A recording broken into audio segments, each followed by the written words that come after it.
So hello Kacharos, good morning Dubai. We are here at the Hyatt Place and we'll be doing a food review. Meron tayong cheese, salami, may different kinds of fruits, oranges, and apples. And then we also have here vegetables, tomatoes, carrots, and different kinds of condiments. May dates, may mga chilies, penny, pasta, meron ding section for cereals, oatmeal, peanuts, and this section naman meron pancake, hard-boiled egg, and different kinds of food. Yan, mamaya titikman natin yan isa-isa at i-food review natin kung ano yung lasa ng mga Arab foods dito sa Dubai, United Arab Emirates. This one is the beef saloma, chicken sausage, and then meron silang baked beans, and then merong vegetable curry or the bhaji yung tawag nila, and suji upma. Yun. And this one is the white penny pasta. May vegetables then, baked vegetables, meron ding baked potatoes, and then ito yung rice nila. So ito na nga, titikman natin isa-isa. Let's start off with the chicken sausage. So for the food here, ito lang yung closer sa Filipino food. Kasi generic yung lasa niya, it's really chicken sausage.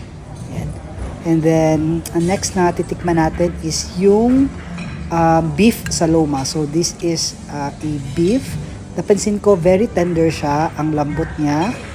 And medyo masabaw lang nga siya. Parang siyang menudo sa atin, pero medyo masabaw siya.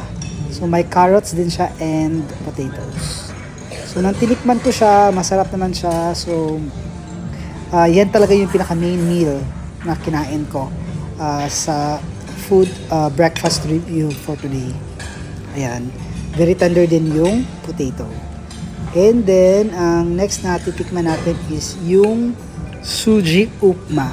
So yung consistency niya is malambot.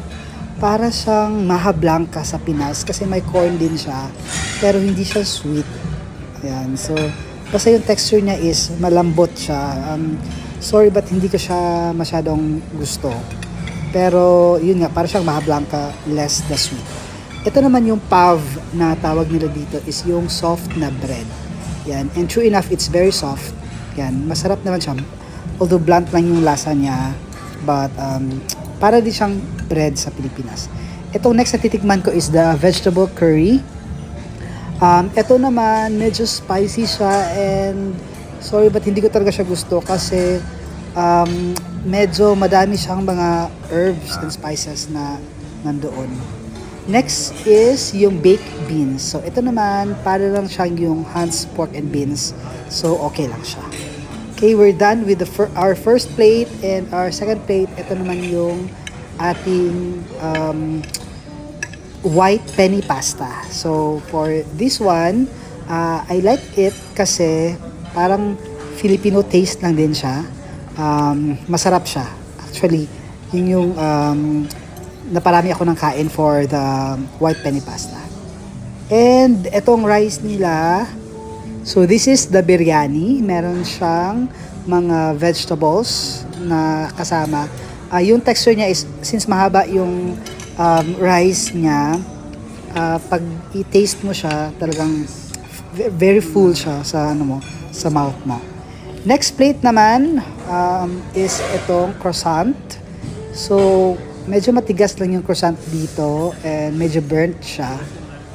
But it tastes like breaded. Yan. So, wala siyang filling inside. Ito naman yung Danes croissant. It's the same sa tinikman ko kanina with the additional ng meron siyang parang mango toppings. Ayan. And then, next na titikman natin is itong bread pudding. Ayan. So, yung bread pudding, it's really a combination of bread and a pudding. So, in combination siya.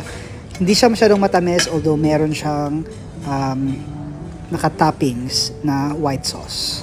And then this one is the dates. And I know na sikat to dito sa Dubai. Ayan, hinati ko lang siya. Hindi ko siya alam paano kainin but when I tasted it, surprisingly, this is my first time to taste it. And masarap naman siya, matamis. Yan, medyo matamis siya. Hindi ganong katamis but matamis siya. Yan, may buto din siya inside. So, yun, masarap. So, 5/10 for this food review.